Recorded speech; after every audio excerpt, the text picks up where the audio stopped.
ਸਤਿ ਸ਼੍ਰੀ ਅਕਾਲ। ਤੁਸੀਂ ਦੇਖ ਰਹੇ ਹੋ ਟੀਵੀ ਪੰਜਾਬ। ਮੈਂ ਹਾਂ ਜਸਵੀਰ ਤੇ ਖਬਰਾਂ ਦੇ ਇਸ ਬੁਲੇਟਿਨ 'ਚ ਤੁਹਾਡਾ ਸਵਾਗਤ ਹੈ। ਸਭ ਤੋਂ ਪਹਿਲਾਂ ਇੱਕ ਨਜ਼ਰ ਪਾਉਂਦੇ ਹਾਂ ਹੈਡਲਾਈਨਸ ਤੇ। ਪ੍ਰਧਾਨ ਮੰਤਰੀ ਜਸਟਿਨ ਟਰੂਡੋ ਤੇ ਉਹਨਾਂ ਦੀ ਪਤਨੀ ਸੋਫੀ ਨੇ ਇੱਕ ਦੂਜੇ ਤੋਂ ਵੱਖ ਹੋਣ ਦਾ ਕੀਤਾ ਫੈਸਲਾ। ਦੋਵਾਂ ਨੇ ਆਨਲਾਈਨ ਬਿਆਨਾਂ 'ਚ ਕੀਤਾ ਐਲਾਨ। ਕੰਜ਼ਰਵੇਟਿਵ ਲੀਡਰ ਪੀਅਰ ਪੋਲੀਏਵਰ ਦਾ ਪ੍ਰਧਾਨ ਮੰਤਰੀ ਜਸਟਿਨ ਟਰੂਡੋ ਤੇ ਪਲਟਵਾਰ। ਕਿਹਾ ਹਾਊਸਿੰਗ ਸੰਕਟ ਲਈ ਲਿਬਰਲ ਸਰਕਾਰ ਜ਼ਿੰਮੇਵਾਰ। ਹੁਣ ਟਰੂਡੋ ਆਪਣੀ ਸਰਕਾਰ ਦੀ ਮਾੜੀ ਕਾਰਗੁਜ਼ਾਰੀ ਤੋਂ ਪੱਲਾ ਛੁਡਾ ਰਿਹਾ ਹੈ। ਐਲਬਰਟਾ ਦੇ ਪ੍ਰੀਮੀਅਰ ਨੇ ਸੌਂਪਿਆ ਇਮੀਗ੍ਰੇਸ਼ਨ ਤੇ ਬਹੁ ਸੱਭਿਆਚਾਰ ਬਾਰੇ ਮੰਤਰੀ ਮੁਹੰਮਦ ਯਾਸੀਨ ਨੂੰ ਨਵੇਂ ਪ੍ਰਵਾਸੀਆਂ ਦੀ ਗਿਣਤੀ ਵਧਾਉਣ ਤੇ ਨਸਲਵਾਦ ਵਿਰੋਧੀ ਪ੍ਰੋਗਰਾਮਾਂ ਦੀ ਨਿਗਰਾਨੀ ਕਰਨ ਦਾ ਕੰਮ। ਓਨਟਾਰੀਓ ਲੈਜਿਸਲੇਟਰ ਦੇ ਵਿਹੜੇ 'ਚ ਸਥਾਪਿਤ ਹੋਵੇਗਾ ਮਹਾਰਾਣੀ ਐਲਿਜ਼ਾਬੇਥ ਦਾ ਬੁੱਤ। 8 ਸਤੰਬਰ 2022 ਨੂੰ 96 ਸਾਲ ਦੀ ਉਮਰ 'ਚ ਹੋ ਗਿਆ ਸੀ ਐਲਿਜ਼ਾਬੇਥ ਦਾ ਦੇਹਾਂਤ। ਪ੍ਰਧਾਨ ਮੰਤਰੀ ਜਸਟਿਨ ਟਰੂਡੋ ਤੇ ਉਹਨਾਂ ਦੀ ਪਤਨੀ ਸੋਫੀ ਗ੍ਰੈਗੋਇਰ ਟਰੂਡੋ ਨੇ ਇੱਕ ਦੂਸਰੇ ਤੋਂ ਵੱਖ ਹੋਣ ਦਾ ਫੈਸਲਾ ਕੀਤਾ ਹੈ। ਦੋਵਾਂ ਵੱਲੋਂ ਜਾਰੀ ਆਨਲਾਈਨ ਬਿਆਨਾਂ 'ਚ ਇਹ ਐਲਾਨ ਕੀਤਾ ਗਿਆ। ਟਰੂਡੋ ਨੇ ਆਪਣੀ ਇੰਸਟਾਗ੍ਰਾਮ ਪੋਸਟ 'ਚ ਲਿਖਿਆ, ਸੋਫੀ ਅਤੇ ਮੈਂ ਇਸ ਤੱਥ ਨੂੰ ਸਾਂਝਾ ਕਰਨਾ ਚਾਹਾਂਗੇ ਕਿ ਬਹੁਤ ਸਾਰੀਆਂ ਅਰਥਪੂਰਨ ਤੇ ਮੁਸ਼ਕਲ ਗੱਲਬਾਤ ਤੋਂ ਬਾਅਦ ਅਸੀਂ ਵੱਖ ਹੋਣ ਦਾ ਨਿਰਣਾ ਕੀਤਾ ਹੈ। 51 ਸਾਲ ਦੇ ਜਸਟਿਨ ਟਰੂਡੋ ਤੇ 48 ਸਾਲ ਦੀ ਸੋਫੀਆ ਟਰੂਡੋ ਦਾ ਮਈ 2005 'ਚ ਵਿਆਹ ਹੋਇਆ ਸੀ। ਇਹਨਾਂ ਦੋਵਾਂ ਦੇ 2 ਬੇਟੇ ਅਤੇ 1 ਬੇਟੀ ਹੈ। ਹਮੇਸ਼ਾ ਵਾਂਗ ਅਸੀਂ ਇੱਕ ਦੂਜੇ ਅਤੇ ਹਰ ਉਸ ਚੀਜ਼ ਲਈ ਜੋ ਅਸੀਂ ਬਣਾਇਆ ਹੈ ਅਤੇ ਬਣਾਉਣਾ ਜਾਰੀ ਰੱਖਾਂਗੇ ਲਈ ਡੂੰਘੇ ਪਿਆਰ ਤੇ ਸਤਿਕਾਰ ਵਾਲਾ ਇੱਕ ਨਜ਼ਦੀਕੀ ਪਰਿਵਾਰ ਬਣੇ ਹੋਏ ਹਾਂ। ਇਹ ਟਰੂਡੋ ਦਾ ਕਹਿਣਾ ਹੈ। ਇਸ ਤੋਂ ਇਲਾਵਾ ਟਰੂਡੋ ਨੇ ਕਿਹਾ, ਸਾਡੇ ਬੱਚਿਆਂ ਦੀ ਭਲਾਈ ਲਈ ਅਸੀਂ ਤੁਹਾਨੂੰ ਬੇਨਤੀ ਕਰਦੇ ਹਾਂ ਕਿ ਤੁਸੀਂ ਸਾਡੀ ਅਤੇ ਉਹਨਾਂ ਦੀ ਨਿੱਜਤਾ ਦਾ ਸਤਿਕਾਰ ਕਰੋ। 18 ਸਾਲ ਦੀ ਵਿਆਹੁਤਾ ਜ਼ਿੰਦਗੀ ਤੋਂ ਬਾਅਦ ਪ੍ਰਧਾਨ ਮੰਤਰੀ ਜਸਟਿਨ ਟਰੂਡੋ ਤੇ ਉਹਨਾਂ ਦੀ ਪਤਨੀ ਸੋਫੀ ਗ੍ਰੈਗੋਇਰ ਟਰੂਡੋ ਵੱਖ ਹੋ ਰਹੇ ਨੇ। ਦੋਵਾਂ ਨੇ ਅਜੇ ਵੀ ਬੱਚਿਆਂ ਨੂੰ ਰਲ ਕੇ ਪਾਲਣ ਦਾ ਫੈਸਲਾ ਕੀਤਾ, ਪਰ ਆਪ ਉਹ ਵੱਖ-ਵੱਖ ਰਹਿਣਗੇ। ਇੰਸਟਾਗ੍ਰਾਮ ਉੱਤੇ ਇੱਕ ਨਿੱਕਾ ਜਿਹਾ ਬਿਆਨ ਜਾਰੀ ਕਰਕੇ ਟਰੂਡੋ ਨੇ ਆਖਿਆ ਕਿ ਬਹੁਤ ਸਾਰੀ ਅਰਥ ਭਰਪੂਰ ਤੇ ਔਖੀ ਗੱਲਬਾਤ ਤੋਂ ਬਾਅਦ ਉਹਨਾਂ ਦੋਵਾਂ ਨੇ ਅੱਡ ਹੋਣ ਦਾ ਫੈਸਲਾ ਕੀਤਾ ਹੈ। ਇਸ ਪੋਸਟ 'ਚ ਟਰੂਡੋ ਨੇ ਆਖਿਆ ਕਿ ਹਮੇਸ਼ਾ ਵਾਂਗ ਹੀ ਅਸੀਂ ਪਰਿਵਾਰ ਵਜੋਂ ਇੱਕ ਦੂਜੇ ਨਾਲ ਜੁੜੇ ਰਹਾਂਗੇ ਤੇ ਇੱਕ ਦੂਜੇ ਦਾ ਆਦਰ ਸਤਿਕਾਰ ਕਰਾਂਗੇ। ਅਸੀਂ ਹੁਣ ਤੱਕ ਜੋ ਵੀ ਬਣਾਇਆ ਤੇ ਜੋ ਵੀ ਅੱਗੇ ਬਣਾਵਾਂਗੇ ਉਹ ਸਾਡਾ ਸਭ ਦਾ ਹੋਵੇਗਾ। ਇਸੇ ਪੋਸਟ ਨੂੰ ਗ੍ਰੈਗੋਇਰ ਟਰੂਡੋ ਦੇ ਅਕਾਊਂਟ ਤੋਂ ਵੀ ਸਾਂਝਾ ਕੀਤਾ ਗਿਆ ਹੈ। ਬੱਚਿਆਂ ਦੀ ਭਲਾਈ ਲਈ ਟਰੂਡੋ ਨੇ ਕੈਨੇਡੀਅਨਜ਼ ਨੂੰ ਪਰਿਵਾਰ ਦੀ ਪ੍ਰਾਈਵੇਸੀ ਦੀ ਕਦਰ ਕਰਨ ਲਈ ਆਖਿਆ। ਇੱਥੇ ਦੱਸਣਾ ਬਣਦਾ ਹੈ ਕਿ ਟਰੂਡੋ ਤੇ ਸੋਫੀ ਦਾ ਵਿਆਹ 28 ਮਈ 2005 ਨੂੰ ਹੋਇਆ ਸੀ ਤੇ ਉਹਨਾਂ ਦੇ 3 ਬੱਚੇ ਨੇ। 15 ਸਾਲਾ ਜ਼ੇਵੀਅਰ, 14 ਸਾਲਾ ਐਲਾ ਗ੍ਰੇਸ ਤੇ 9 ਸਾਲਾ ਹੈਡਰੀਅਨ। ਇੱਕ ਵੱਖਰੀ ਰਿਲੀਜ਼ 'ਚ ਪ੍ਰਧਾਨ ਮੰਤਰੀ ਆਫਿਸ ਵੱਲੋਂ ਇਸ ਗੱਲ ਦੀ ਪੁਸ਼ਟੀ ਕੀਤੀ ਗਈ ਹੈ ਕਿ ਇਸ ਜੋੜੇ ਨੇ ਕਾਨੂੰਨੀ ਤੌਰ ਤੇ ਵੱਖ ਹੋਣ ਵਾਲੇ ਐਗਰੀਮੈਂਟ ਉੱਤੇ ਦਸਤਖਤ ਕੀਤੇ ਨੇ। ਇਹ ਵੀ ਪਤਾ ਲੱਗਿਆ ਹੈ ਕਿ ਟਰੂਡੋ ਤੇ ਸੋਫੀ ਨੇ ਬੱਚਿਆਂ ਨੂੰ ਰਲ ਕੇ ਪਾਲਣ ਦਾ ਫੈਸਲਾ ਕੀਤਾ ਤੇ ਅਕਸਰ ਇਹ ਪਰਿਵਾਰ ਇਕੱਠਾ ਨਜ਼ਰ ਆਇਆ ਕਰੇਗਾ। ਅਗਲੇ ਹਫ਼ਤੇ ਤੋਂ ਹੀ ਸਾਰੇ ਛੁੱਟੀਆਂ ਮਨਾਉਣ ਲਈ ਇਕੱਠੇ ਜਾ ਰਹੇ ਨੇ, ਪਰ ਅਜੇ ਲੋਕੇਸ਼ਨ ਸਾਂਝੀ ਨਹੀਂ ਕੀਤੀ ਗਈ। ਪਿੱਛੇ ਜਿਹੇ ਇਹ ਪਰਿਵਾਰ ਮੌਂਟੇਨਾ ਤੇ ਜਮਾਇਕਾ ਵਿੱਚ ਛੁੱਟੀਆਂ ਮਨਾ ਕੇ ਆਇਆ ਸੀ। ਟਰੂਡੋ ਦੇ ਪ੍ਰਧਾਨ ਮੰਤਰੀ ਬਣਨ ਤੋਂ ਬਾਅਦ ਇਹ ਪਰਿਵਾਰ ਓਟਾਵਾ 'ਚ ਰੀਡੋ ਹਾਲ 'ਚ ਰੀਡੋ ਕਾਟੇਜ 'ਚ ਰਹਿੰਦਾ ਰਿਹਾ ਹੈ। ਟਰੂਡੋ ਕੋਲ ਗੈਟੀਨਿਊ ਕਿਊਬਿਕ 'ਚ ਹੈਰਿੰਗਟਨ ਲੇਕ ਉੱਤੇ ਵੀ ਕਾਟੇਜ ਹੈ। ਜਾਣਕਾਰ ਸੂਤਰਾਂ ਵੱਲੋਂ ਆਪਣਾ ਨਾਮ ਗੁਪਤ ਰੱਖਣ ਦੀ ਸ਼ਰਤ ਤੇ ਦੱਸਿਆ ਗਿਆ ਹੈ ਕਿ ਸੋਫੀ ਅਜੇ ਵੀ ਬਹੁਤਾ ਸਮਾਂ ਰੀਡੋ ਕਾਟੇਜ ਵਿੱਚ ਹੀ ਬਿਤਾਏਗੀ, ਪਰ ਉਸ ਨੇ ਆਪਣੇ ਖਰਚੇ ਉੱਤੇ ਨੇੜੇ ਹੀ ਪ੍ਰਾਈਵੇਟ ਰੈਜ਼ੀਡੈਂਸ 'ਚ ਸ਼ਿਫਟ ਹੋਣ ਦਾ ਪ੍ਰਬੰਧ ਵੀ ਕਰ ਲਿਆ ਹੈ। ਸੂਤਰਾਂ ਨੇ ਇਹ ਵੀ ਆਖਿਆ ਹੈ ਕਿ ਇਹ ਦੋਵੇਂ ਵੱਖ ਹੋ ਰਹੇ ਨੇ, ਤਲਾਕ ਨਹੀਂ ਲੈ ਰਹੇ। ਇਸ ਲਈ ਦੋਵਾਂ ਵੱਲੋਂ ਬੱਚਿਆਂ ਨੂੰ ਰਲ ਕੇ ਪਾਲਣ ਦਾ ਫੈਸਲਾ ਕੀਤਾ ਗਿਆ ਹੈ।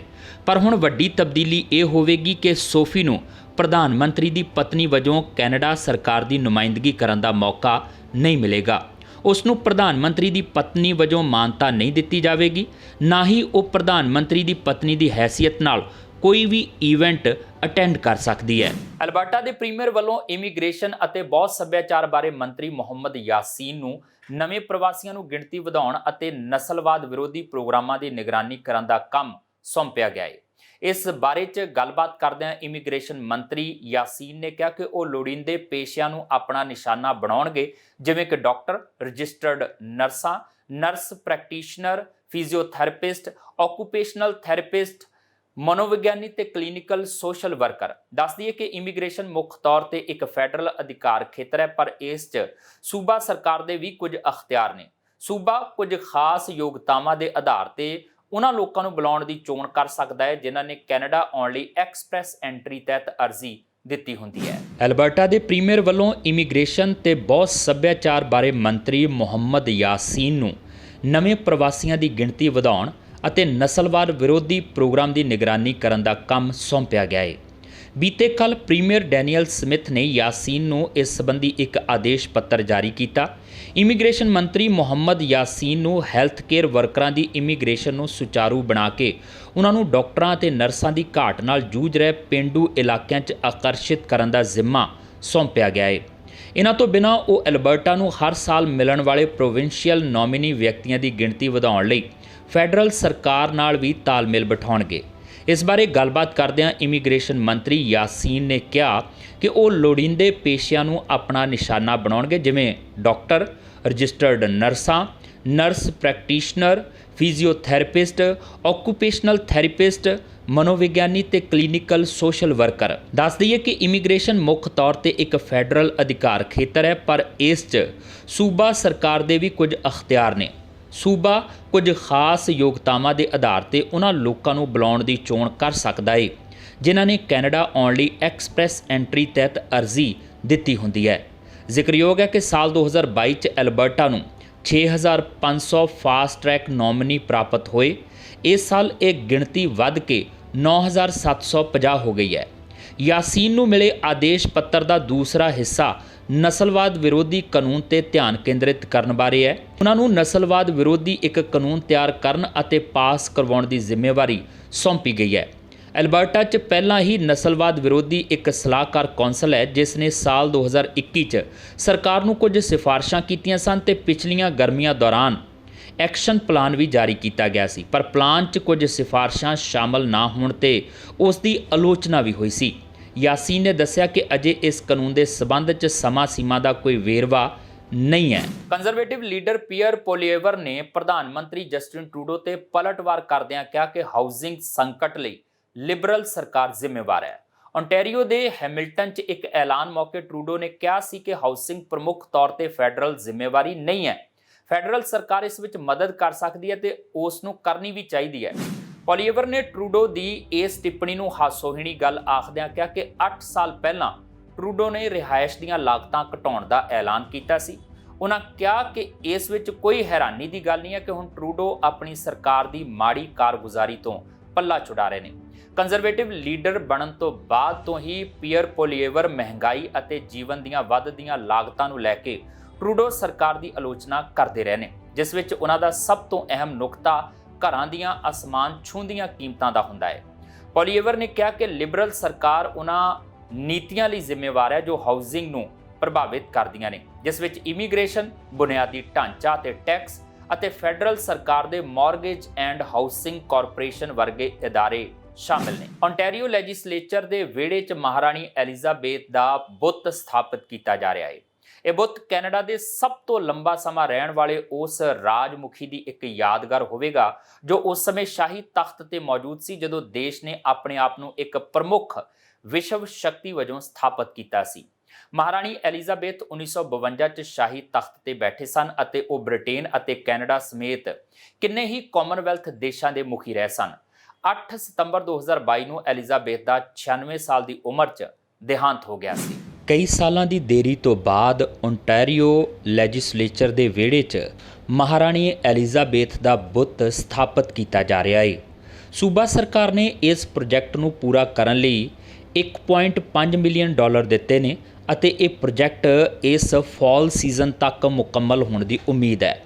ਮੂਲ ਰੂਪ 'ਚ ਮਹਾਰਾਣੀ ਦਾ ਬੁੱਤ ਉਹਨਾਂ ਦੀ ਸੈਫੀਅਰ ਜੁਬਲੀ ਜਾਣੀ ਕਿ ਸ਼ਾਸਨ ਦੇ 65 ਸਾਲ ਪੂਰੇ ਹੋਣ ਅਤੇ ਕੈਨੇਡੀਅਨ ਕਨਫੈਡਰੇਸ਼ਨ ਦੀ 150ਵੀਂ ਵਰ੍ਹੇਗੰਢ ਦੀ ਯਾਦ ਵਿੱਚ 2017 'ਚ ਸਥਾਪਿਤ ਹੋਣਾ ਸੀ, ਪਰ ਸਰਕਾਰ ਦਾ ਕਹਿਣਾ ਹੈ ਕਿ ਇੱਕ ਨਿੱਜੀ ਹੈਰੀਟੇਜ ਟਰਸਟ ਫੰਡ ਇਕੱਠਾ ਕਰਨ 'ਚ ਅਸਫਲ ਰਿਹਾ।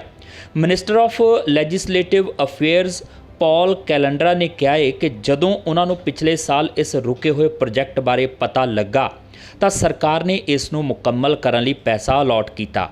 ਉਹਨਾਂ ਕਿਹਾ ਕਿ ਇਹ ਬੁੱਤ ਕੈਨੇਡਾ ਦੇ ਸਭ ਤੋਂ ਲੰਬਾ ਸਮਾਂ ਰਹਿਣ ਵਾਲੇ ਉਸ ਰਾਜਮੁਖੀ ਦੀ ਇੱਕ ਯਾਦਗਾਰ ਹੋਵੇਗਾ ਜੋ ਉਸ ਸਮੇਂ ਸ਼ਾਹੀ ਤਖਤ ਤੇ ਮੌਜੂਦ ਸੀ ਜਦੋਂ ਦੇਸ਼ ਨੇ ਆਪਣੇ ਆਪ ਨੂੰ ਇੱਕ ਪ੍ਰਮੁੱਖ ਵਿਸ਼ਵ ਸ਼ਕਤੀ ਵਜੋਂ ਸਥਾਪਿਤ ਕੀਤਾ ਸੀ।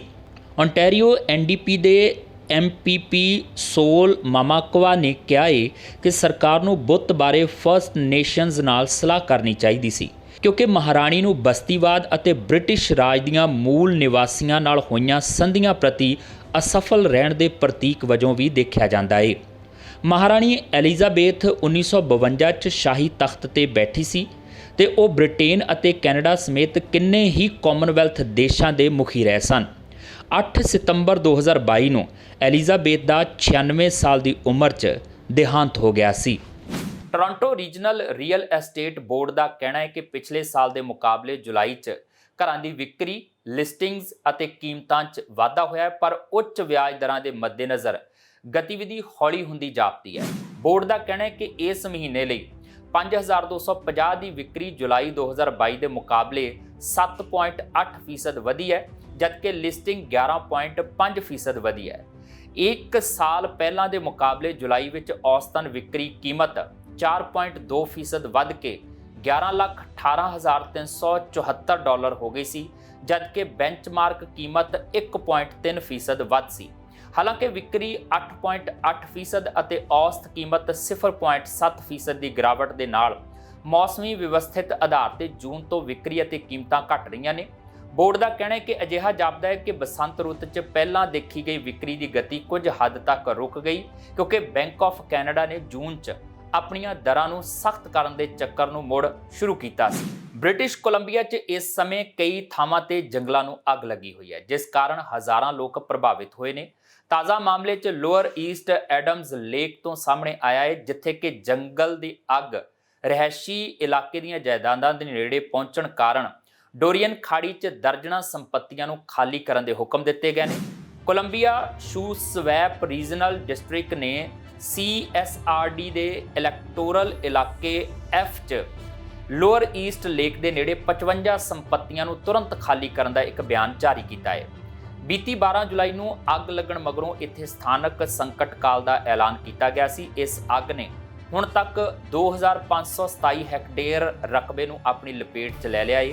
ਪ੍ਰਭਾਵਿਤ ਇਲਾਕੇ ਦੇ ਰਿਹਾਇਸ਼ੀਆਂ ਨੂੰ ਤੁਰੰਤ ਐਡਮਜ਼ ਲੇਕ ਫੇਰੀ ਵੱਲ ਜਾਣ ਲਈ ਕਿਹਾ ਜਾ ਰਿਹਾ ਹੈ। ਪ੍ਰਸ਼ਾਸਨ ਵੱਲੋਂ ਲੋਕਾਂ ਨੂੰ ਅਪੀਲ ਕੀਤੀ ਜਾ ਰਹੀ ਹੈ ਕਿ ਉਹ ਸਿਰਫ ਲੋੜੀਂਦੀਆਂ ਚੀਜ਼ਾਂ ਹੀ ਆਪਣੇ ਨਾਲ ਰੱਖਣ। ਉਧਰ ਅੱਗ ਤੇ ਕਾਬੂ ਪਾਉਣ ਲਈ ਫਾਇਰ ਫਾਈਟਰਸ ਵੱਲੋਂ ਲਗਾਤਾਰ ਕੋਸ਼ਿਸ਼ਾਂ ਕੀਤੀਆਂ ਜਾ ਰਹੀਆਂ ਨੇ। BC ਵਾਈਲਡ ਫਾਇਰ ਸਰਵਿਸ ਦਾ ਕਹਿਣਾ ਹੈ ਕਿ ਕਰਮਚਾਰੀ ਇੱਥੇ 11 ਹੈਲੀਕਾਪਟਰਾਂ ਤੇ ਹੋਰ ਭਾਰੀ ਸਾਜ਼ੋ ਸਮਾਨ ਨਾਲ ਅੱਗ ਤੇ ਕਾਬੂ ਪਾਉਣ ਦੀ ਲਗਾਤਾਰ ਕੋਸ਼ਿਸ਼ ਕਰ ਰਹੇ ਨੇ। ਇਸ ਬਾਰੇ ਡੋਰੀਅਨ ਬੇ ਦੇ ਪ੍ਰਧਾਨ ਅਤੇ ਸੰਕਟਕਾਲੀ ਕੋਆਰਡੀਨੇਟਰ ਵੇਨ ਬਿਲਾਵਚੁਕ ਨੇ ਕਿਹਾ ਹੈ ਕਿ ਅੱਗ ਕਾਰਨ ਅਜੇ ਤੱਕ ਕਿਸੇ ਵੀ ਜਾਇਦਾਦ ਨੂੰ ਨੁਕਸਾਨ ਨਹੀਂ ਪਹੁੰਚਿਆ, ਜੋ ਕਿ ਇੱਕ ਰਾਹਤ ਵਾਲੀ ਗੱਲ ਹੈ। ਹਾਲਾਂਕਿ ਉਹਨਾਂ ਦਾ ਕਹਿਣਾ ਹੈ ਕਿ ਅਧਿਕਾਰੀਆਂ ਨੂੰ ਕੁਝ ਦਿਨ ਪਹਿਲਾਂ ਹੀ ਮਾਮਲੇ ਦੀ ਗੰਭੀਰਤਾ ਨੂੰ ਸਮਝਣਾ ਚਾਹੀਦਾ ਸੀ। ਵੈਨਕੂਵਰ 'ਚ ਪਾਣੀ ਦੀ ਕਿੱਲਤ ਲਗਾਤਾਰ ਵੱਧ ਰਹੀ ਹੈ ਅਤੇ ਕੱਲ੍ਹ ਜਾਣੀ ਅਗਸਤ 4 ਤੋਂ ਲੋਕ ਪਾਣੀ ਦੀ ਵਰਤੋਂ ਉੱਪਰ ਪਾਬੰਦੀਆਂ ਦੇ ਦੂਜੇ ਦਰਜੇ 'ਤੇ ਦਾਖਲ ਹੋ ਜਾਣਗੇ। ਭਾਵ ਸ਼ੁੱਕਰਵਾਰ ਤੋਂ ਕੋਈ ਵੀ ਆਪਣੇ ਘਰ ਦੇ ਘਾਹ ਦੇ ਲਾਉਣ ਨੂੰ ਪਾਣੀ ਨਹੀਂ ਦੇ ਸਕੇਗਾ। ਮਹਿਕਮੇ ਨੇ ਕਿਹਾ ਕਿ ਲੋਕਾਂ ਨੂੰ ਰੋਟੀ ਪਾਣੀ ਪਕਾਉਣ ਲਈ ਤੇ ਨਹਾਉਣ ਧੋਣ ਲਈ ਪਾਣੀ ਬਚਾ ਕੇ ਰੱਖਣਾ ਚਾਹੀਦਾ ਹੈ। ਪਾਣੀ ਦੀ ਵਰਤੋਂ ਉੱਪਰ ਪਾਬੰਦੀਆਂ ਅਕਤੂਬਰ ਅੱਧ ਤੱਕ ਜਾਰੀ ਰਹਿਣਗੀਆਂ। ਸਰਕਾਰ ਨੇ ਲੋਕਾਂ ਨੂੰ ਘੱਟ ਤੋਂ ਘੱਟ ਪਾਣੀ ਨਾਲ ਨਹਾਉਣ ਦੀ ਅਪੀਲ ਵੀ ਕੀਤੀ ਸੀ। ਅਮਰੀਕਾ ਕੈਲੀਫੋਰਨੀਆ 'ਚ ਵੀ ਇਹੋ ਜਿਹੇ ਹਾਲਾਤ ਨੇ ਅਤੇ ਉੱਥੇ ਲੋਕਾਂ ਨੇ ਘਰਾਂ ਦਾ ਬਾਹਰ ਘਾਹ ਦੀ ਥਾਂ ਪੱਥਰਾਂ ਨਾਲ ਕਾਨ ਸਜਾਉਣੇ ਸ਼ੁਰੂ ਕਰ ਦਿੱਤੇ ਨੇ। ਜੁਰਮਾਨਾ ਇਸ ਕਰਕੇ ਰੱਖਿਆ ਕਿਉਂਕਿ ਕੁਝ ਇਲਾਕਿਆਂ 'ਚ ਸਰਕਾਰ ਨੇ ਅਪੀਲ ਕੀਤੀ ਕਿ ਪਾਣੀ ਘੱਟ ਵਰਤੋ, ਪਰ ਲੋਕਾਂ ਨੇ ਵਰਤੋਂ ਪਹਿਲਾਂ ਨਾਲੋਂ ਵੀ ਵਧਾ ਦਿੱਤੀ। ਅਗਲੇ ਹਫ਼ਤੇ ਤੋਂ ਮੈਟਰੋ ਲਿੰਕਸ ਪ੍ਰੈਸਟੋ ਕਾਰਡ ਦੀਆਂ ਕੀਮਤਾਂ ਘਟਾਉਣ ਜਾ ਰਹੀ ਹੈ। 8 ਅਗਸਤ ਤੋਂ ਸ਼ੁਰੂ ਹੋ ਕੇ ਪ੍ਰੈਸਟੋ ਕਾਰਡ ਦੀ ਕੀਮਤ $4 ਕਰ ਦਿੱਤੀ ਜਾਵੇਗੀ, ਜੋ ਕਿ ਇਸ ਸਮੇਂ $6 ਹੈ। 1 ਸਾਲ ਪਹਿਲਾਂ ਮੈਟਰੋ ਲਿੰਕਸ ਨੇ ਡੈਬਿਟ ਜਾਂ ਕ੍ਰੈਡਿਟ ਕਾਰਡ ਨਾਲ ਟੈਪ ਕਰਕੇ ਅਦਾਇਗੀ ਕਰਨ ਦਾ ਬਦਲ ਵੀ ਪੇਸ਼ ਕੀਤਾ ਸੀ। ਮੈਟਰੋ ਲਿੰਕਸ ਦਾ ਕਹਿਣਾ ਹੈ ਕਿ ਉਹ ਜਲਦ ਹੀ ਸਮਾਰਟਫੋਨ ਵਾਲੇਟਸ 'ਚ ਪ੍ਰੈਸਟੋ ਕਾਰਡਸ ਵਰਤਣ ਦਾ ਬਦਲ ਪੇਸ਼ ਕਰੇਗੀ। ਅਗਲੇ ਹਫ਼ਤੇ ਤੋਂ ਮੈਟਰੋ ਲਿੰਕਸ ਪ੍ਰੈਸਟੋ ਕਾਰਡ ਦੀਆਂ ਕੀਮਤਾਂ ਘਟਾਉਣ ਜਾ ਰਹੀ ਹੈ। ਇਸ ਨਾਲ ਗ੍ਰੇਟਰ ਟੋਰਾਂਟੋ ਏਰੀਆ ਤੇ ਹੈਮਿਲਟਨ ਏਰੀਆ ਦੇ ਲੋਕਾਂ ਲਈ ਆਉਣਾ ਜਾਣਾ ਸੌਖਾ ਹੋ ਜਾਵੇਗਾ।